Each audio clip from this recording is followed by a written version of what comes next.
This is an exciting day for me. This is the first time that we're bringing on a guest.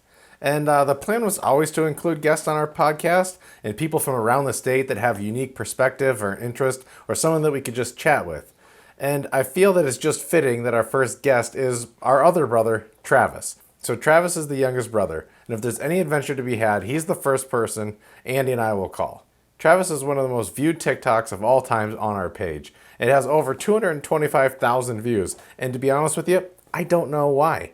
Um, so we're going to chat with him about that and what's going on in the world of gaming.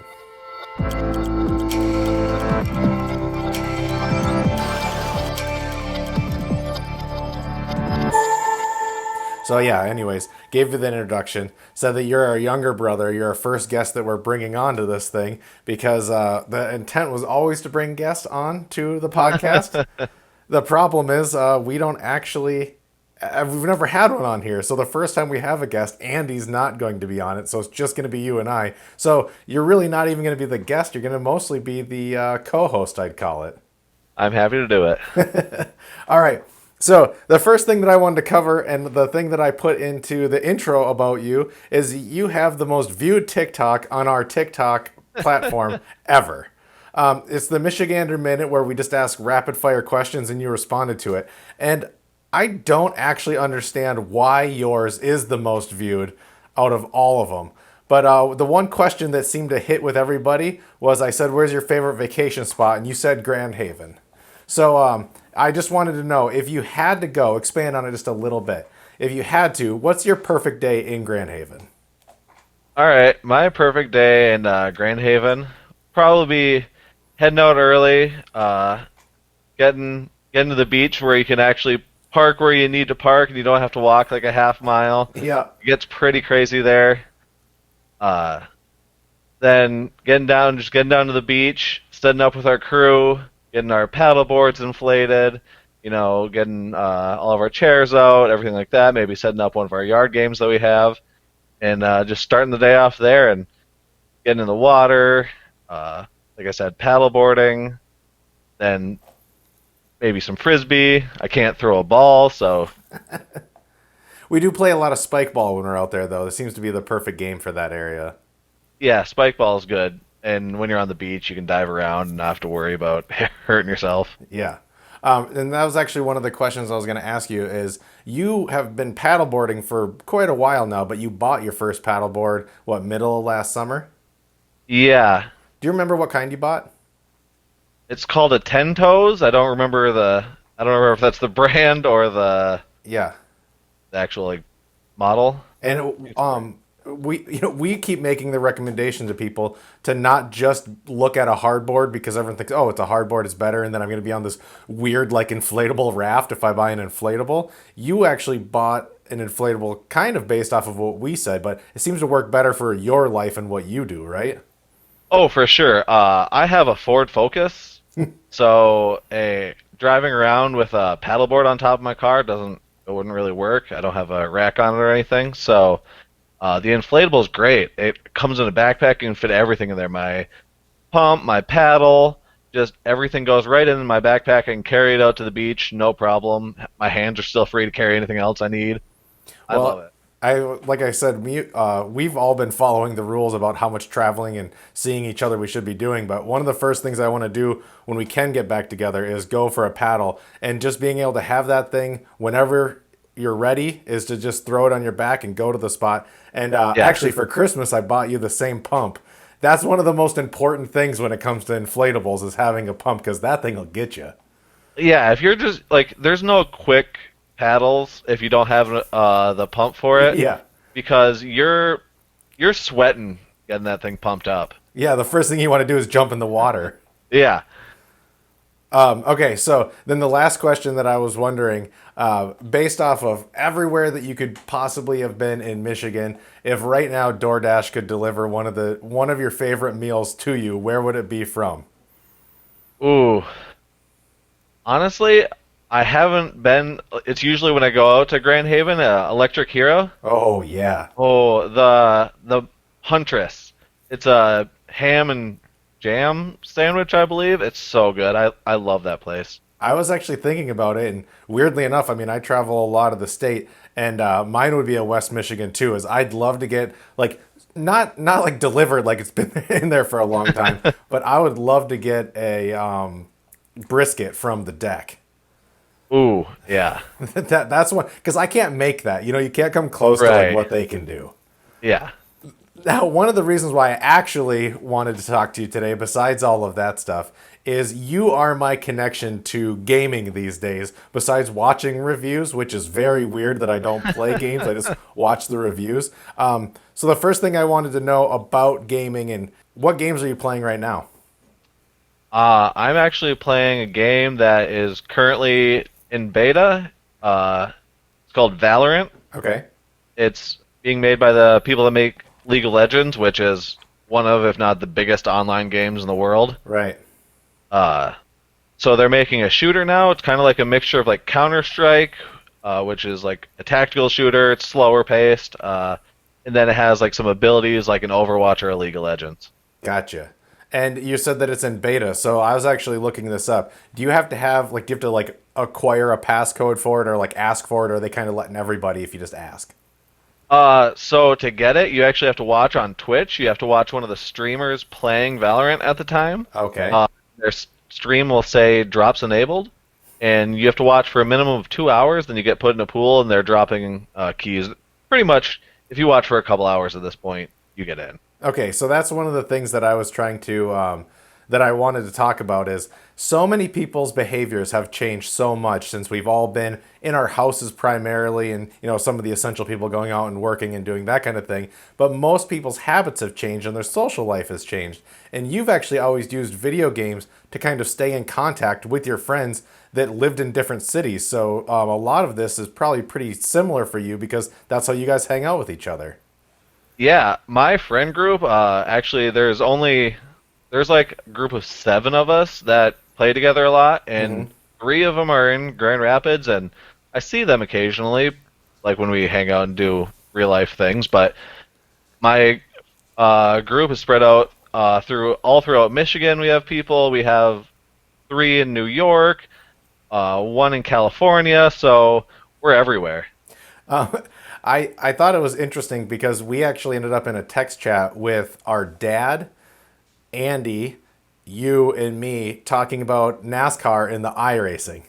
Yeah, iRacing, it's interesting because I've been into Twitch. I love watching professional gaming. Like, I follow that like I follow a sports team, even more so at this point. Yeah. Uh, and so I've been into the Twitch world and all that kind of stuff. And then with this shutdown, iRacing has become a thing, which I don't know if people know what that is really, even if you haven't heard about it. It's the actual NASCAR drivers competing in a video game against the video game racers. And it's not just like with a controller. They have full setups with steering wheels and pedals and pretty intense. What I thought was funny about it is that was like relatively like successful because there was like enough translation that like people who don't watch video games, including our dad, he watches sports, but it was easy enough to understand that oh they're racing the race just in these like virtual cars in their own homes separate from each other, and the race is close enough that real NASCAR racers are competitive along each other and other stuff. So people are like, this seems like a good idea. So they started putting NBA players to play NBA 2K. And it's like, that's not a simulator the same way. Yeah, that doesn't quite translate the same. With the iRacing, that what they actually go out and they scan the track, and so it's like exactly the same as the track that the NASCAR racers are used to. Obviously, it's different. You don't feel like the G forces going around a corner, but there's actually one of the guys, I forget his name right now, but he started out in iRacing, and that's where he got a ton of his practice coming up, and he's in like one of the lower NASCAR leagues. Like he's actually making his way up. Right. That I mean, because the translation is like it's not 1 to 1, but maybe it's like 1 to like 0.85 as opposed to like just Right. completely separate. Yeah. It's way closer than playing a sports game, that's for sure.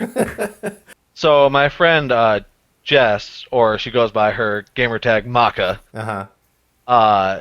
she actually works for the Overwatch League. It's one of the biggest esports leagues out there right now. They actually do team-based, city-based teams. Oh, wow. Like you're cheering for the Los Angeles team or the New York team. Wait, But wait, wait. Do we have a Michigan team? I don't think we do. Oh, oh, okay. Just wondering. Uh, I was just wondering if we had anybody to cheer for. no, we don't. Okay. Sorry, go ahead. Uh, but yeah, my friend Maka, she started out by taking an unpaid internship with a team, just a random no-name European team. Actually, she uh, was starting as like a assistant manager. Then she started managing a team, but she was putting her time in, and she's actually now working for the Overwatch League as on the broadcast team. She's doing a lot of the replays and editing a lot of their videos now. Oh, that's incredible. So like that's what she does now? Yeah, that's her living. It's not just sitting around like editing videos for nobody. She's I know she's what doing that's it for like. life now. What? I said I know what that's like. That's like you said you called her Maka. That's one of the interesting things about gaming is that there's always it's gamer tags and that kind of stuff. What do you go by? I either go by Papa Chief or just Chief. And where did that come from? So Papa Chief is what we actually called our grandpa on our dad's side. That was his name, and when I was getting into gaming, I didn't know what to call myself, and I just thought that kind of sounded cool and kind of a homage to him. That's awesome. You, when we were at my house, I don't know, 6 months ago, we were watching the Counter Strike finals, like one of the majors, and one of the North American teams had like just insane comeback, and we were watching it, and I remember cheering for it like it was a UFC fight or like a major playoff game in hockey or something like that. And what were we watching, and what happened there? It was a couple years ago at this point. Okay, long time. But it was the major for Counter Strike, which is Counter Strike is like I said one of the games that I play a lot. It's a shooting game, and it's the big tournament that's put on by the makers of the game each year. They only have two per year usually, and it was Cloud9, which is my favorite team. North America has been pretty bad at that game for a long time. Europe has dominated it forever, and so Cloud9, the North American team, made a run and actually ended up winning the finals and one of the biggest upsets in a long time. And I think that that's one of the things that like racing was really easy to translate over, and the game is a little bit different to watch it, but the announcers, like when I show people it, they're like, oh my gosh, like this sounds like a sporting event. Like you're not just watching something, they're actually, even if you don't know, are doing a really good job of explaining to somebody who's maybe just very casual at what's happening, and it makes it easier to become a fan of it. And that's why I wanted to mention that one, because Cloud9 I know is the North American team, and they were the underdogs at the time. So Oh are they yeah. still someone to watch? Uh, they have been through some troubles. They actually have a completely different team now. Oh, okay. So it's like being a fan of the Lions. Yeah. Oh yeah. Their turnover has been crazy, and they've been back to being disappointing. But at least they won something. So one of the things, if somebody was just getting into this, watching competitive gaming, esports, whatever you're going to call it, I think one of the tough things is there's so many games that you can't just be like, Right. oh, you watch it. Like you might watch just Counter Strike, or you might just watch League of Legends. If someone were to get into it for the first time and start watching it, what would somebody watch? Maybe like would it be the game that they like, the game they used to like? Like what would make the most sense for someone to try to watch? Uh, Personally, it's whatever you like is the easiest, obviously, because you're gonna start to get it. Yeah. But if you've never really even played video games, you can start with like the iRacing, or there's stuff like the fighting games like the Tekkens and the Street Fighters that everybody knows. That's pretty easy to follow. Two guys on the screen going at each other. They have health bars. The first one to deplete the other health bar wins. So like that's a pretty easy one, and it gets really exciting. Right. Well, and you have people, I think that Twitch has changed a lot. Over the last couple of years, I started watching more and more on Twitch, especially like costume buildings and different things like that is all happening Right. on Twitch. And now you're seeing DJs put on concerts every night of the week, but every week, That is blowing up right now. like, I mean, we've been watching Dylan Francis and Diplo, their Corona Night Fever every night for the last 9 weeks. Music is really, really exploding on Twitch right now. For the past like year or two, really since Ninja kind of got big on Twitch, Right. and he was with a couple of DJs. It's kind of becoming more mainstream to be on Twitch, and so some of the DJs were playing with the uh, Twitch streamers, and they were playing the actual video games, and so they kind of got like in with the community. They kind of started to understand it, and then they moved that onto now they're with everybody nobody being able to go to concerts. Yeah. Now they have a way to connect with their fans that everybody can stay at home, but and then they as they're streaming, they have the Twitch chat, so they can still interact with the fans. The fans are saying stuff to them. It's pretty cool. And it kind of just shows that these games are becoming more and more social to where they're even building in social areas of it, which is I know that I don't know if you're playing it exactly, but Animal Crossing is huge right now, and that is mostly social, isn't it? Oh yeah, I know a lot of people playing that. I haven't played it yet, but I've seen a lot of people that have, and I actually saw something on Twitter that was pretty funny. Uh, there's something I don't even actually know what it is, but you can buy turnips at one point of the week, and then your special island, like your island that you play on, like can possibly have a better deal than somebody else's island. And so somebody had a really good deal, and they put it on Twitter. And what's his name? Elijah Wood, Frodo. Yeah. He saw it and came to the person's island and was like hanging out and talking to him. And this all happened because of this game. And like, yeah, it blew up all over Twitter. Oh my gosh, that's funny. Well, and I think that that's part of the thing is gaming gets put into like two categories. They get put into casual, and then they get put into competitive. And Right. then it even gets to the point of like esports where they stop calling it gaming because it's a sport at that point. And Right. schools are starting to give scholarships for it and do all of that kind of stuff. Where would you say that you kind of fall into that ranking? Uh, I have a very competitive spirit. You know that. Yeah. It comes through in yard games, whatever we're doing. And so I definitely play like esports style games. I'm not as high level as those guys. Yeah. Uh, but like with this Valorant, last night, me and my friend spent 2 hours running around, not in a game, just me and him showing each other like tricks, and we were practicing, Right. not in the game. Yeah. Well, I think that when people say, "Why would you want to watch somebody else play video games?" and my answer to them, even though I don't really play that much anymore, is like, "Why would you ever want to watch two guys play basketball?"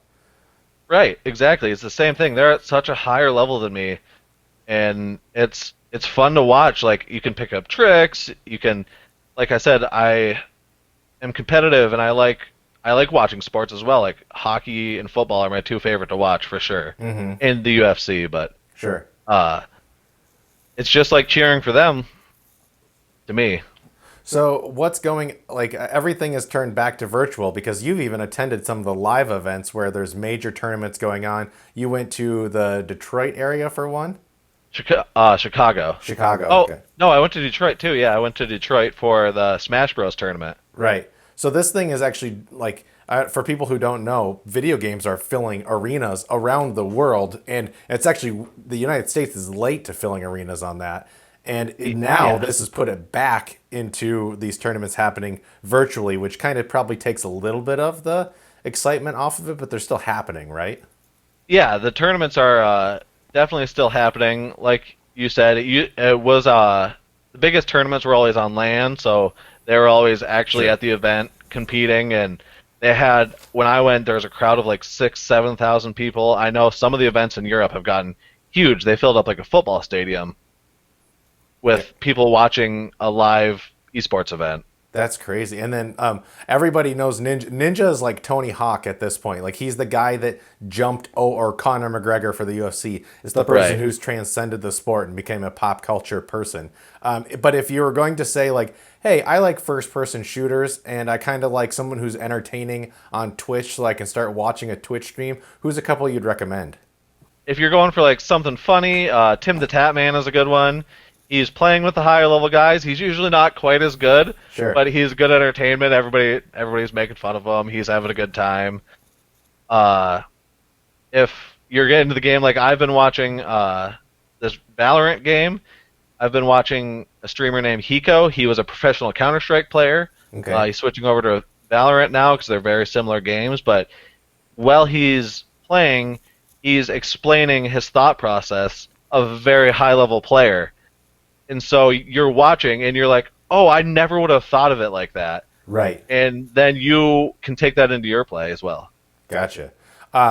So fortunately, mobile has gotten to the point enough that I'm able to play games, and that's about as far as I go now. I've been playing Call of Duty mobile like nonstop. But Fortnite mobile, and then player PUBG is another huge mobile game.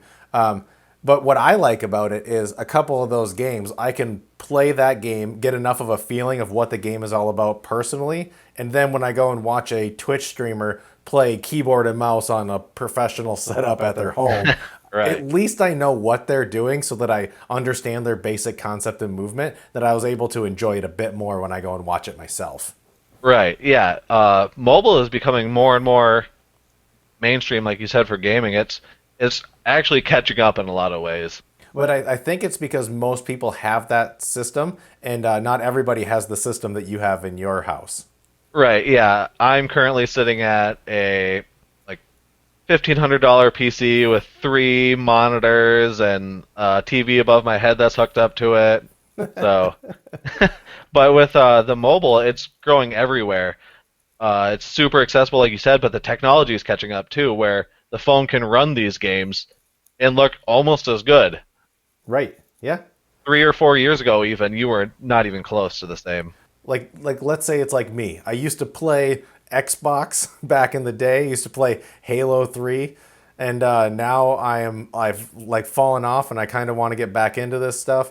Where would you recommend? Like, what games should they be playing? Like, Call of Duty is still a game that is very popular, very big. Oh yeah, They have like Counter Strike has been around since I was in junior high, I think, and they're yeah. still pretty Counter much Strike came out. It was very early 2000s, and it actually started as a mod of Half-Life, yeah. and has been basically the same game with like similar maps. They've changed some maps out, but like Dust 2 is one of the iconic maps. It's the one that you played when you were in middle school, Right. and it's still in the game, and it's such a rewarding game and deep game. Like you don't get bored playing the same map for 20 years. Well, and I think that that would be a good comparison to probably golf, where it's like in golf, the PGA is played on, a dozen different courses. Those courses vary a little bit, they change a little bit, and every once in a while they'll drop a course off and bring a new course on just to change things up. But people aren't tired to see the same courses over and over. It's the same thing with these games. It's like football has been played on the same field for 50 years now. They don't want a new football field that's square now. Right. So the game Yeah, is that played. would just throw everything off. That's whenever they've changed, like I said, they change maps in Counter Strike. They have like a pool of like seven that they play, and then they'll switch one out like once every year or two. Uh, but when it's a new map, everybody almost gets angry. Like most games, it's like new map, that's so cool, and Counter Strike's so ingrained. They're like, no, we want to play the same maps that we know the pixel perfect lineups that we need to do. Honestly, if I didn't have my PC, I also have a Nintendo Switch. That's the way to go right now. I love my Switch so much. Uh, it's the home system when you want it. You can sit on your couch, you can play, enjoy your games. Then as soon as you're ready to go, if you're going on a trip, you literally just pick it up off of its platform and it's ready to go. You're playing with a mobile game, a new screen, bigger screen like an iPad size, Yeah. but it's this same exact game that you were just playing on your TV. Well, and the one thing that I've always appreciated is, you and I have been competitive against each other in Mortal Kombat, and games over the years, you're just completely blown me out of the water in this now. And you've been gracious enough to not overplay that game so that I can be a little bit competitive when we play. So the next time we play, I'll be Sub-Zero and you can be Scorpion, and we'll play again. Oh, that is forever the rivalry. All right. Well, I appreciate you coming on here because I know a lot of people are wanting to change their entertainment up. maybe tired of Netflix. They've seen everything now. Tiger King is old news at this point. So maybe changing it up and seeing new games would be something that would be beneficial. So thanks for coming on, and I appreciate it. No problem. Thanks for having me. Yep. Bye.